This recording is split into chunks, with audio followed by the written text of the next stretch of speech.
Glória a Jesus. Eu cumprimento a igreja com a paz do Senhor. Amém. Estamos na Igreja Cristã Rede Acolher do Ministério Brasilândia. Estivemos pela manhã lá no Taboão e agora à noite aqui na Brasilândia. Amém? E Deus tem uma palavra hoje de cunho prático para as nossas vidas, porque nós sabemos que esse período em que estamos vivendo é um período muito complicado, né, irmãos? Eu não sei se vocês conseguem ter o discernimento do que é o carnaval, né? Nós estamos, semana passada teve a prévia do carnaval e teve 3 pessoas que morreram, só na prévia. Um menino colocou a mão num poste e foi eletrocutado. Outros 2 foi urinar lá no posto de gasolina e o frentista atirou nos 2. Então, na prévia do carnaval, pelo menos que foi noticiado, foram 3 mortes. Imagine durante a festa, né? Imagine durante esses dias. Então, são dias maus, são dias espiritualmente complicados, por isso que muita igreja faz retiro. A igreja tem se vocês procurarem na internet, chamado Santa Convocação. Algumas igrejas se reúnem todos os anos para fazer 120 horas de adoração. Então eles começam na sexta-feira e termina na quarta, né? Ou na terça, acho que termina na terça. São 120 horas de adoração. E é dia e noite. Então se você for lá às 3 da manhã, tem gente adorando. Se você for às 3 da tarde, tem gente adorando. Porque esse é um ambiente muito propício para que o inimigo entre nas nossas vidas. Amém? Por isso que temos que vigiar, não deixar os nossos filhos muito na frente da televisão, não deixar os nossos filhos muito querendo pular carnaval, porque o diabo ele vem para roubar, matar e destruir, e ele está ceifando vidas. Jovens estão morrendo por conta de não vigiar, né? Amém? Então vamos vigiar nesse período, vamos estar em oração hoje, amanhã, terça-feira, né? E para que o Senhor guarde os nossos amados e que o nome do Senhor seja glorificado. Amém? Amém. Glória a Deus. Abra comigo a palavra do Senhor em 2ª carta de Paulo aos Coríntios, capítulo 4, versículo 3 e 4. 2ª carta de Paulo aos Coríntios, capítulo 4, versículo 3 e 4. Enquanto você acha, eu vou fazer uma oração. Senhor, nosso Deus, nosso Pai, nós te louvamos e te agradecemos por mais essa oportunidade de podermos estar na Tua presença, de podermos, Senhor, fazer a Tua vontade, fazer a Tua obra, Senhor. Pai amado, em nome de Jesus, Senhor, nós nos reunimos hoje, Senhor, em Teu nome, nos reunimos, Senhor, porque Tu és bom, porque a Tua misericórdia dura para sempre. Nos reunimos, Senhor, porque o Senhor tem feito maravilhas no nosso meio. Por isso, Pai, que na ministração desta palavra, o Teu nome seja glorificado, que na ministração desta palavra, o Senhor venha, Pai amado, com uma unção e um poder, Pai amado, sobre as nossas vidas. Abre o nosso entendimento. Nós levamos cativos a nossa mente à obediência de Cristo e cremos, Senhor, que a Tua palavra é vida para a nossa alma, a Tua palavra é refrigério, mas a Tua palavra é posicionamento. Por isso, Senhor, nós te pedimos, abençoa essa ministração, abençoa cada um que irá ouvir, seja aqui na igreja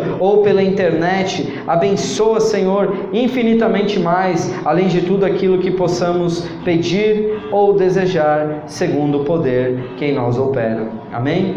Amém. Glória a Deus. Essa palavra era para eu ministrar pela manhã. Amém? E aí chegou lá, eu troquei. O que eu iria ministrar aqui, eu ministrei lá, e o que era para ministrar lá, irei ministrar aqui. Então, talvez você veio hoje aqui para ouvir algo muito específico da parte de Deus, amém? A ministração de lá você ouve pela internet depois, que a gente vai publicar lá no canal da nossa igreja. O site está no ar, amém? redeacolher.net.br. Entre lá, né? Dê as suas sugestões, as suas opiniões, porque é muito importante. Estamos começando, mas já tem bastante coisa lá, já tem todas as mensagens que a gente prega aqui, já estão também na nossa página do site. né? E é a sua igreja, irmão. Você tem que, né, abençoar a tua igreja e o cartão de visitas, né? Ali nós temos três tirinhas de cartões, são cartões com os horários dos cultos, tá, irmão? Então, às vezes a gente percebeu que as pessoas vêm aqui na igreja e falam: quando que é o horário do culto? A gente fala, aí a gente sabe que vai chegar na esquina, elas esquecem, né? Então, ali você pode pegar uns cartõezinhos. Nós fizemos 1000 cartões, então você pode pegar para levar alguém que você queira convidar para a igreja. Tá aí os horários do culto, amém? E o nome do Senhor vai ser glorificado. Então, segunda carta de Paulo aos Coríntios, capítulo 4, versículo 3, diz assim: mas se ainda o nosso evangelho está encoberto, é naqueles que se perdem que está encoberto, nos quais o Deus deste século cegou o entendimento dos incrédulos, para que não lhes resplandeça a luz do evangelho da glória de Cristo, o qual é a sua imagem. Vou ler mais uma vez. Mas se ainda o nosso evangelho está encoberto, é naqueles que se perdem que está encoberto, nos quais o Deus deste presente século cegou o entendimento dos incrédulos, para que não lhes resplandeça a luz do evangelho da glória de Cristo, o qual é a imagem de Deus. Amém? Glória a Jesus. Esse é um versículo que eu sempre aconselho a muitos irmãos que ainda têm pessoas incrédulas ao seu convívio, pessoas que ainda não encontraram o caminho da graça, ainda não encontraram o caminho da salvação, pessoas que ainda atiram pedra no telhado da igreja, né? Pessoas que ainda não tiveram um encontro. E quando eu aconselho essas pessoas, eu digo: ore 2 Coríntios 4,4, porque esse é um texto que nos ensina o mistério da incredulidade. Esse é um texto que nos mostra que existe um inimigo por trás das pessoas que ainda não tiveram um encontro com Cristo, pessoas que ainda não viram resplandecer a glória do Evangelho de Cristo, que ainda não viram brilhar, porque muitos ouvem a palavra do Senhor, muitos até participam da igreja, mas ainda não tiveram um encontro legítimo com o Senhor Jesus. E se eles ainda não tiveram um encontro, é porque existe um Deus deste século que cegou o seu entendimento, amém? É sobre isso que nós vamos falar essa noite. Mas antes de falar sobre isso, eu quero chamar a atenção aos irmãos acerca de uma expressão que Paulo usa, quando ele fala lá no comecinho, no versículo 12 do capítulo 2, ele chama o Evangelho de Cristo. Segunda carta aos Coríntios, capítulo 2, versículo 12, ele diz assim: quando cheguei a Troade para pregar o Evangelho de Cristo, e vi que o Senhor havia aberto uma porta.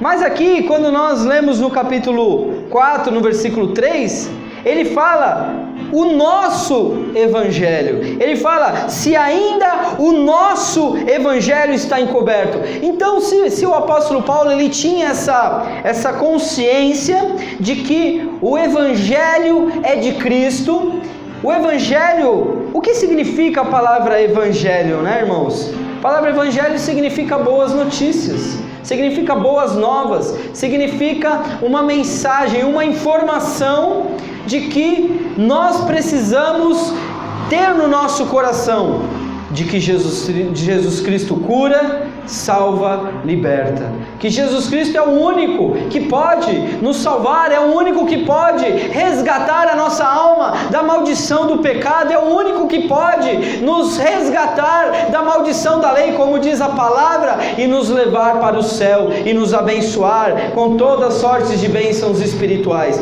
Essa é a boa mensagem, essa é a boa notícia do Evangelho. Só que aqui Paulo diz que o Evangelho é de Cristo. E se o Evangelho é de Cristo, então ele está afirmando que no ministério terreno de Jesus, ele era o próprio evangelista. Jesus, ele era o próprio autor do Evangelho e proclamador desse Evangelho. Era o Evangelho de Jesus, era Jesus que anunciava: arrependei-vos porque é chegado o reino de Deus. Era Jesus que saía e as multidões o seguiam, e havia ali, eles ouviam, as multidões ouviam os ensinamentos de Jesus. Como foi pregado hoje de manhã sobre o Sermão do Monte, quando ele fala das bem-aventuranças, ele traz um estilo de vida para aqueles que o servem, aqueles que o seguem, não para as multidões, mas para aquele que ama a Cristo e que quer ser o seu discípulo. Só que aqui Paulo, ele se inclui nesse Evangelho. Ele nos traz uma nova perspectiva. Ele fala: olha, o nosso Evangelho está encoberto.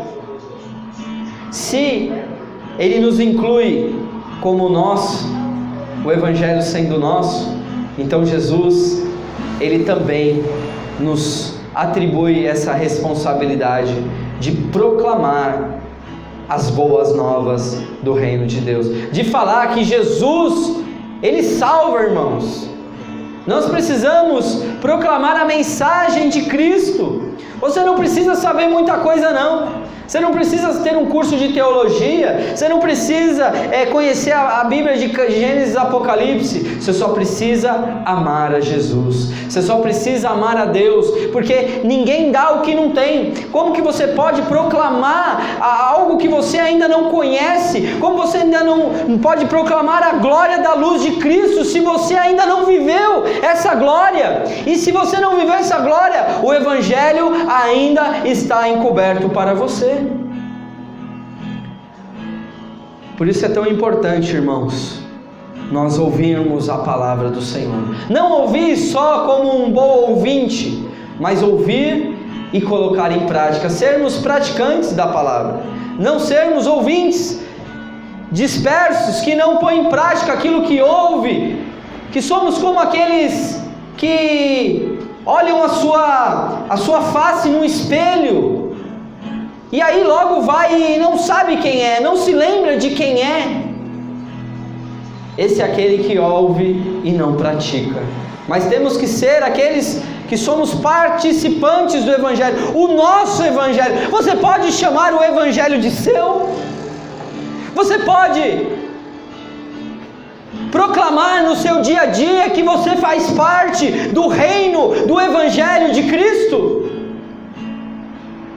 Você pode proclamar que você faz parte dessa boa notícia?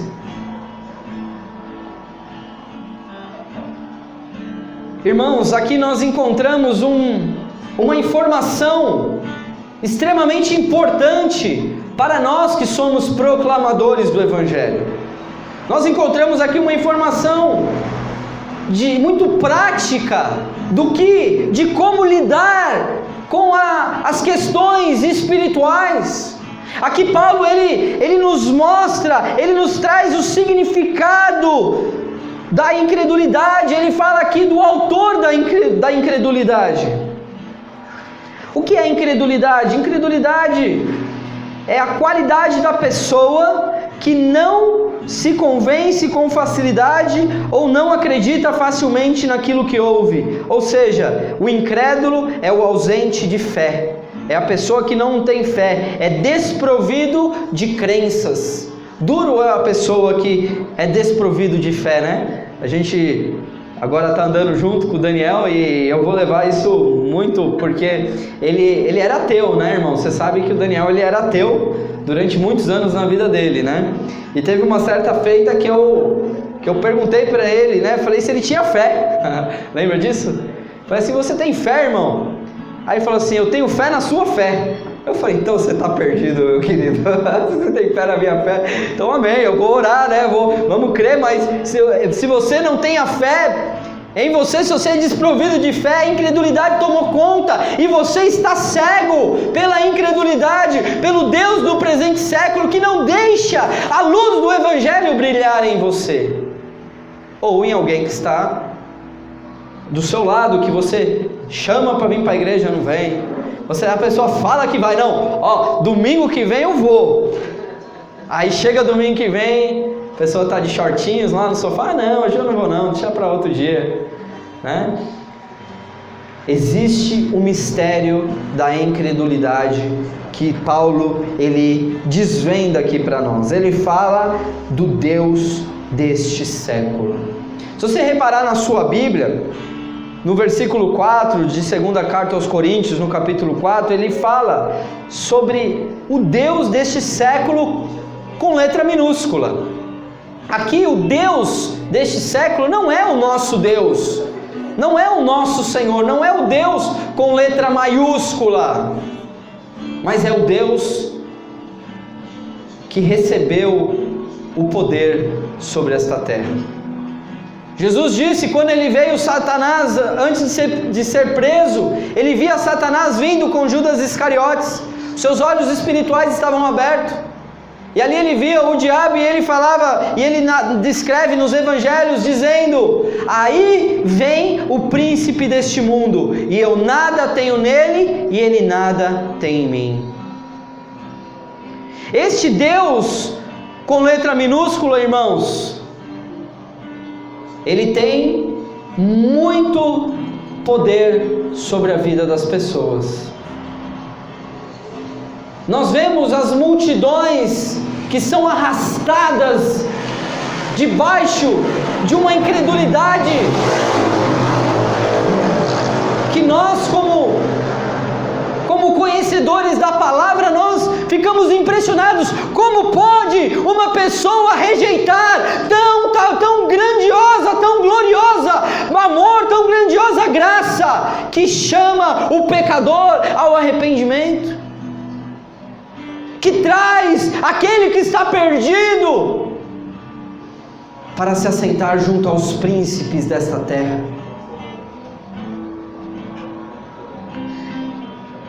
Não estou aqui para enaltecer e nem exaltar o diabo, porque ele foi vencido na cruz do Calvário. A Bíblia diz que ele dispôs todo o principado e potestade e o expôs publicamente ao desprezo. Os demônios que caíram com Satanás estão expostos publicamente ao desprezo.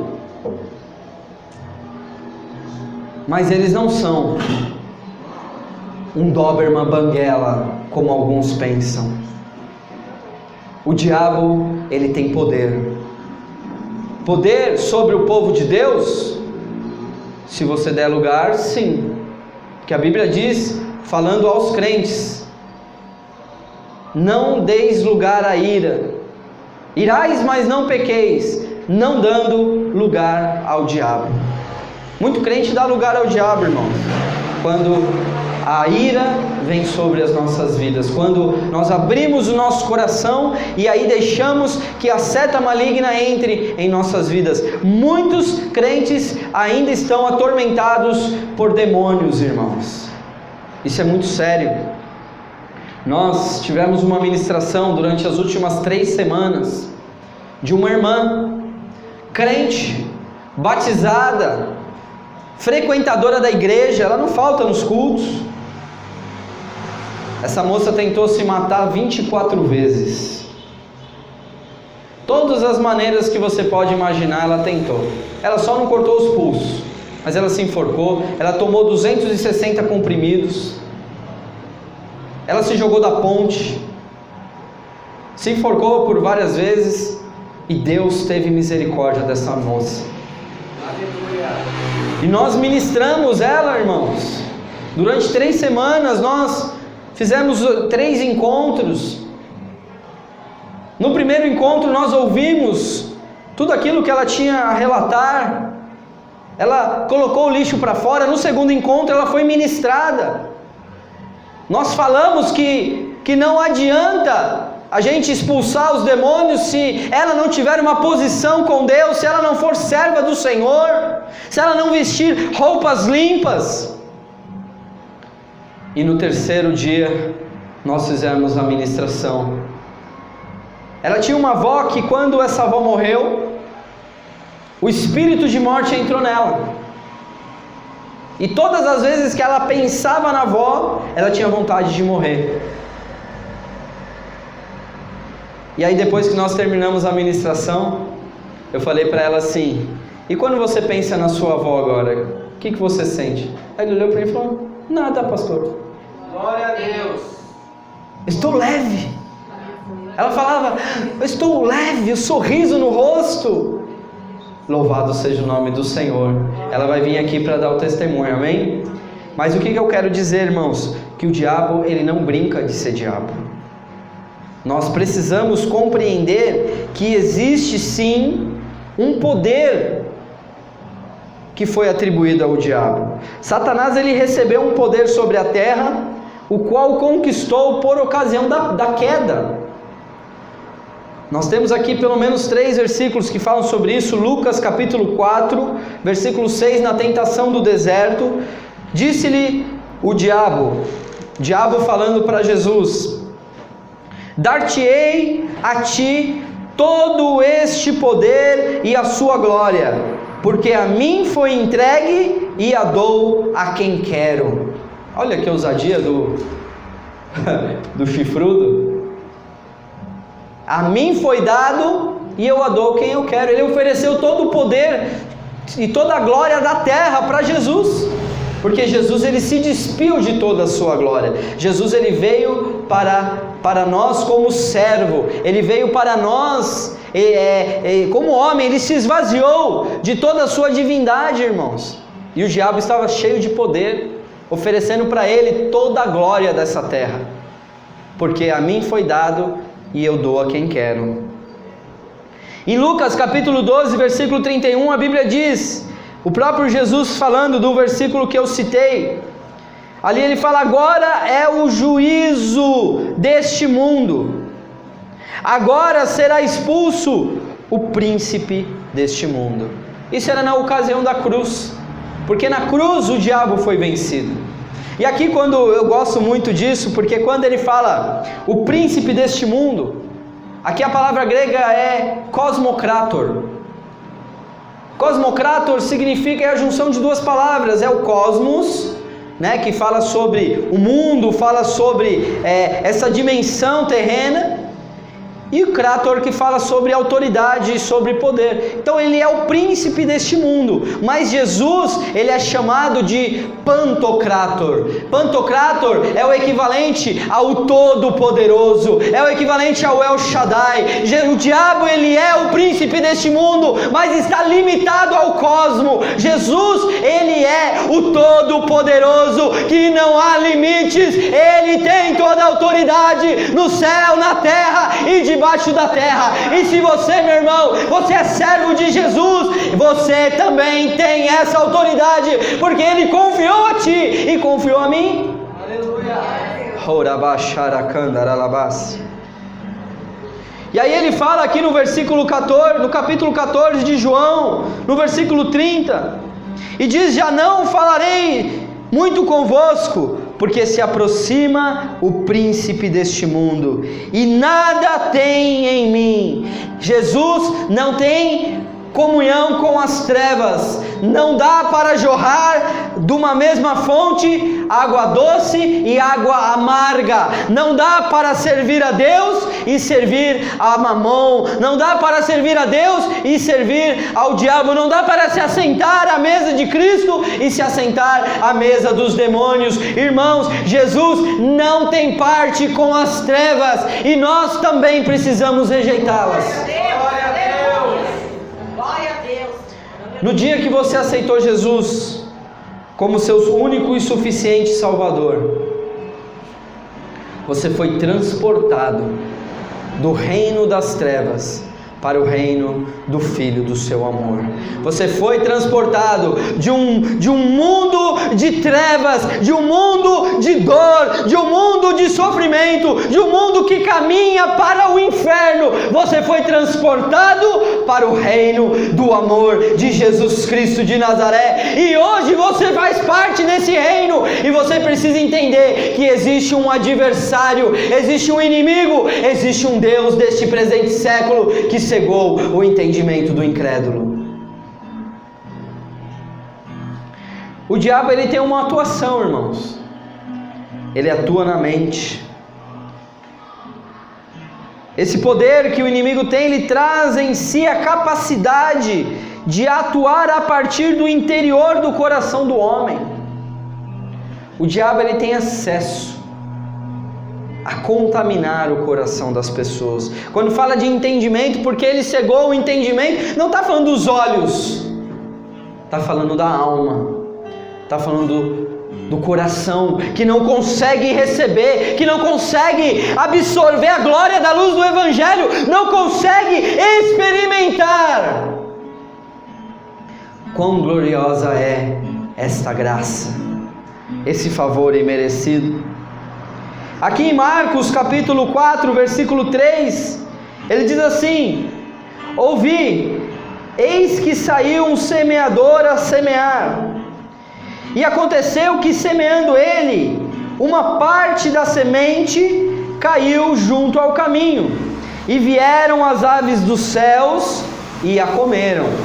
Aí depois ele explica no versículo 14: o que semeia a palavra, o que semeia a palavra. Aquele que lança a semente, lança a palavra. O que semeia a palavra. E os que estão junto ao caminho são aqueles em quem a palavra é semeada.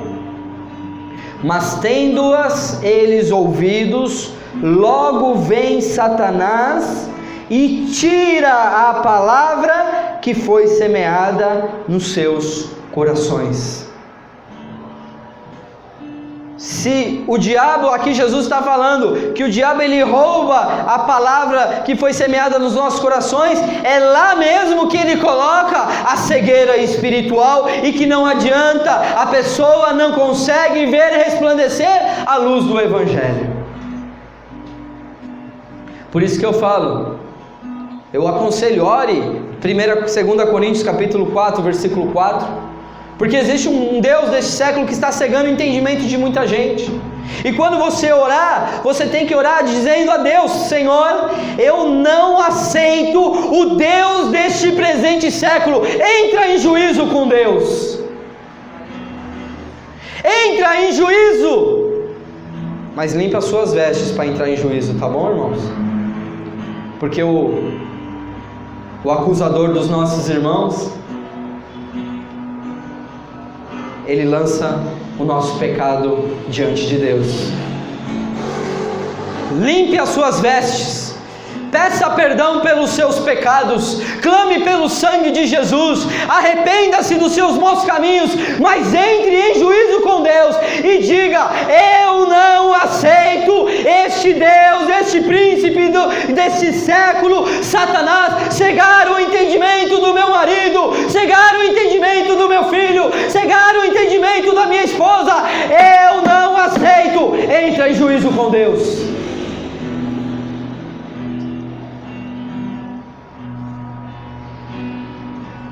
O Senhor nos deu armas, irmãos. O Senhor nos deu ferramentas.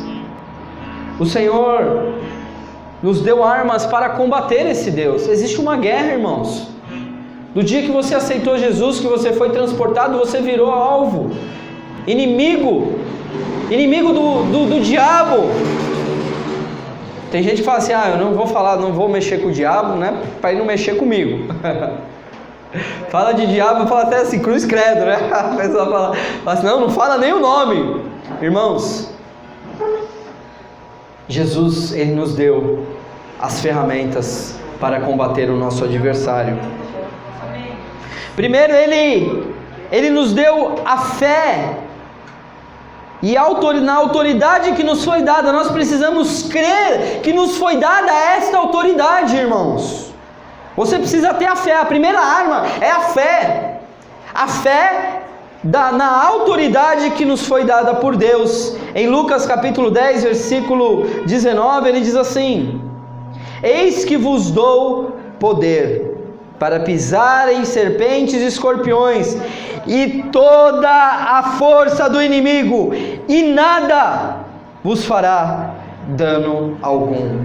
Nada vos fará dano algum. Eis que vos dei poder para pisar em serpentes e escorpiões, e nada absolutamente vos causará dano algum, irmãos. Tenha fé na autoridade que o Senhor entregou nas tuas mãos. Você não combate o inimigo de igual para igual, não, irmãos. Te foi dada a autoridade do nome de Jesus.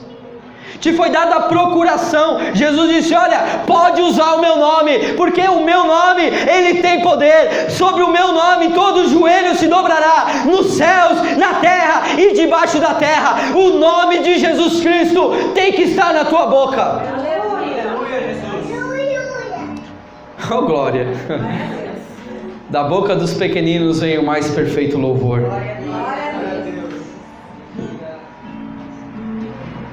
A segunda arma que devemos usar, que o Senhor nos deu contra o nosso adversário, é a submissão total ao Senhor. Submissão é arma, sabia, irmãos? Olha o que diz em Tiago capítulo 4, versículo 7. Sujeitai-vos, pois, a Deus, resisti ao diabo e ele fugirá de vós. Sujeitar-se a Deus é o princípio. Sujeitar-vos, pois, a Deus é o primeiro passo. O segundo é resistir. O segundo é suportar as afrontas, suportar as dores, suportar as lutas.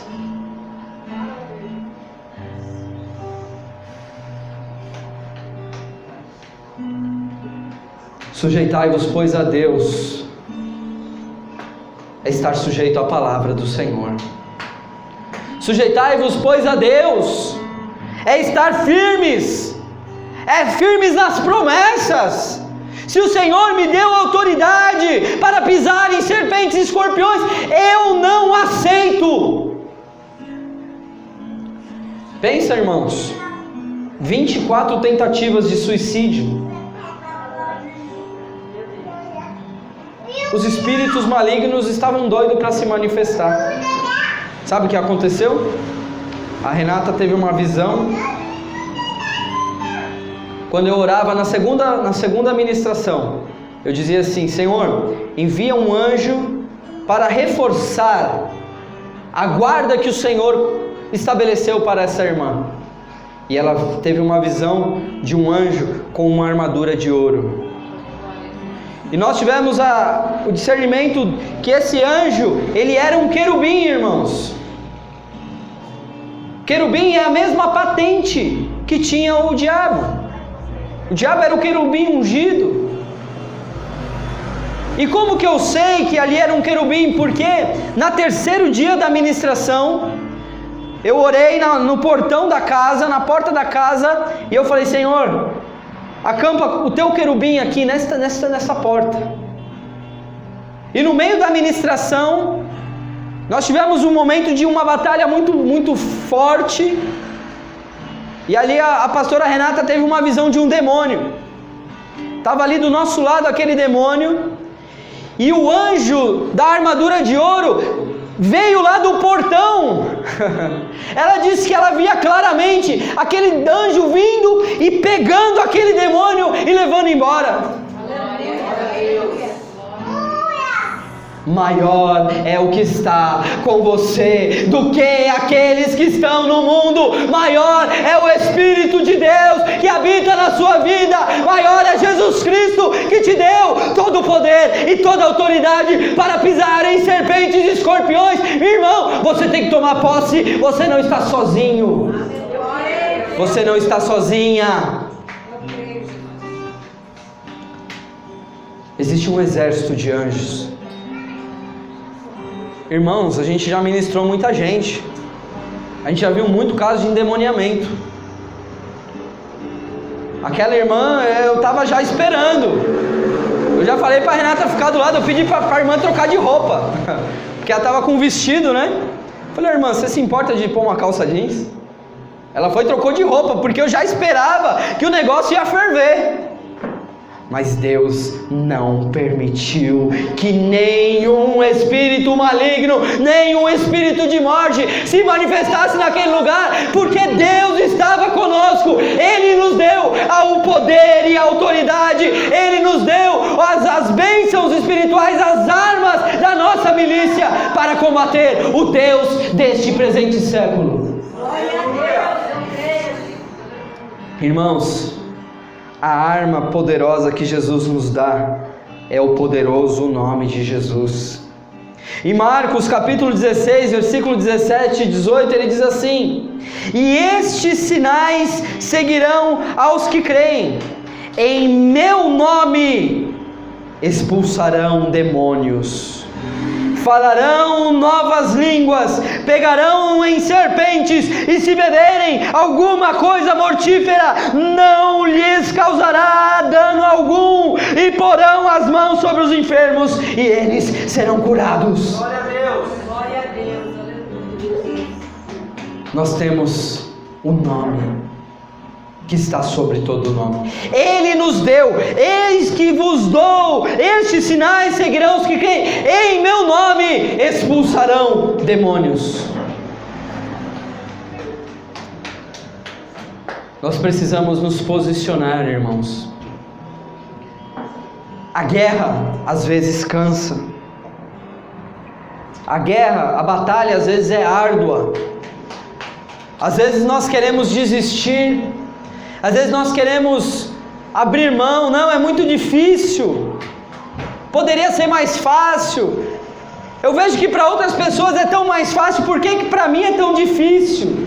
Irmão, exultai e alegrai-vos, porque grande é o vosso galardão nos céus. Se a batalha está esquentando, irmãos, saiba que o grande general dos exércitos está contigo. O grande Senhor dos exércitos, Jesus Cristo de Nazaré, Ele é o nosso general, e Ele está conosco para lutar as nossas lutas, para pelejar, e nós, só tendo o nome dEle, nós venceremos as trevas e venceremos o Deus deste presente século. Então, meu irmão e minha irmã, se há alguém lá na tua casa que ainda está cego, a repreenda. Fale com todas as suas forças, com toda a sua fé, e diga: eu te repreendo, Deus desse presente século, e deixe de cegar o entendimento daquele que eu amo.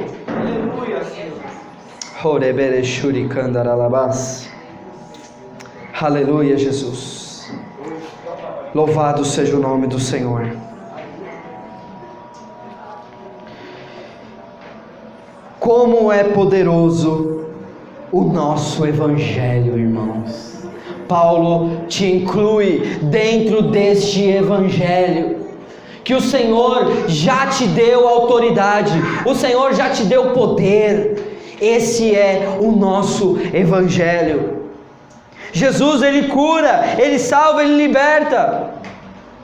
Mas como é terrível, irmãos, quando nós temos pessoas cegas que não conseguem resplandecer a glória do Evangelho de Cristo.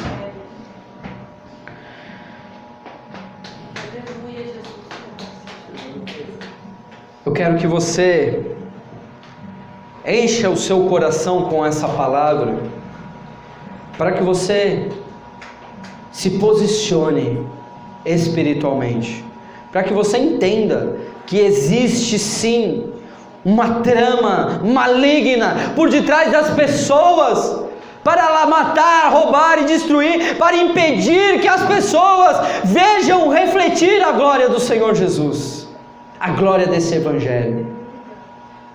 Por isso nós precisamos estar sempre posicionados, com o escudo da fé, com a espada do Espírito, com a couraça da justiça, com o capacete da salvação, com o cinturão da verdade, com os sapatos da preparação do Evangelho, porque a qualquer instante a guerra pode ser travada e você e eu precisamos estar prontos. Amém?